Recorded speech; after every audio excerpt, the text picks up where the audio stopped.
Marcher pour l'humanité. Pourquoi, me demanderez-vous? Eh bien, en ces heures sombres, où l'humain passe après l'argent et le pouvoir, nous avons ressenti le besoin d'exprimer notre indignation. Mais aussi eu besoin de savoir que nous n'étions pas seuls. Alors quoi de mieux qu'une promenade sous le soleil de Marseille pour se rassembler, nous, Français de toutes origines et citoyens du monde.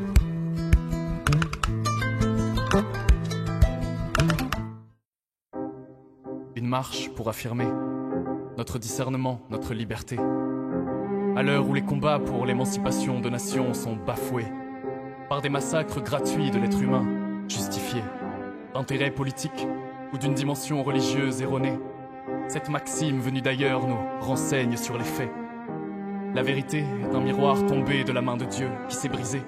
Chacun en ramasse un fragment et dit que toute la vérité s'y trouve, tiraillée donc de toutes parts, au cœur de ces guerres médiatiques. Qui sommes-nous, lobotomisés par ces diffusions maléfiques? Nous, notre génération magnifique.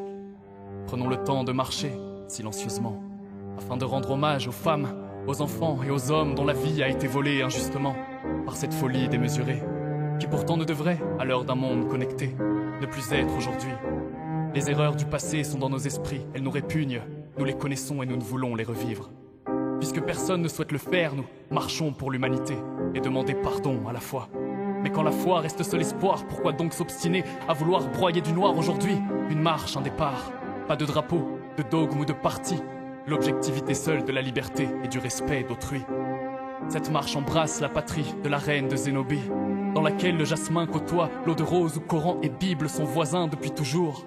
Dans les calmes artères de ces villes où la prose devient rime sur le modèle du poète Djubayer, cette marche embrasse la Syrie, à feu et à sang. Ces enfants innocents dont les corps gisants deviennent chaque jour tas de cendres. Cette marche en revanche ne pardonne guère les bourreaux, mais tente de soigner d'urgence, rendre malléable le terreau pour qu'à nouveau ressurgisse la tolérance d'antan. Détonne seulement les mortiers, cette marche gifle aussi une classe politique quel que soit le pays, provocatrice par ces perpétuelles phrases insultantes qui nourrissent la polémique.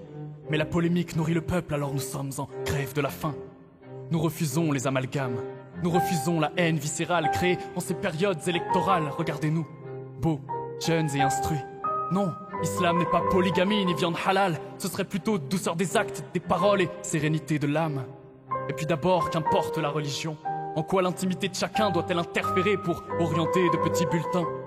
Nous sommes unis et fiers d'échanger dans une langue commune qui emprunte la route des épices afin de parfumer le quotidien. D'ailleurs ces routes, ne les empruntiez-vous donc point jadis? Il n'y a guère d'étrangers, seulement des hommes au travers des méridiens.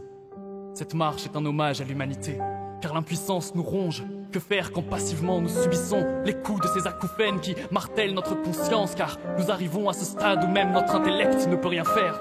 Notre corps en mouvance sera donc acteur de cette marche éphémère, une marche pour l'humanité. Parce qu'un homme de culture doit être un inventeur d'âme pour reprendre aimer ses airs.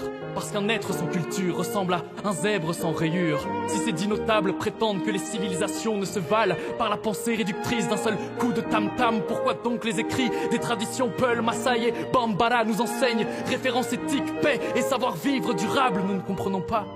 Regardez-nous, à nouveau, en citant des bangos. On ne peint pas du blanc sur du blanc, du noir sur du noir. Chacun a besoin de l'autre pour se révéler. Cette marche nous élève donc au-delà des préjugés. Cette marche est une marche pour l'humanité. 2012, voici la situation.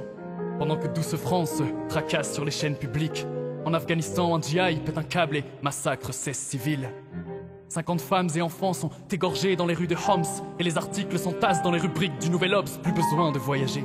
Même en étant statique, nous sommes des globetrotters 2.0. Sur les pages d'accueil de Facebook et Twitter, l'information nous paralyse, faute de pouvoir s'envoler. En marchant, nous décidons d'être d'un jour les modestes héros. Par cette marche qui est une marche pour l'humanité.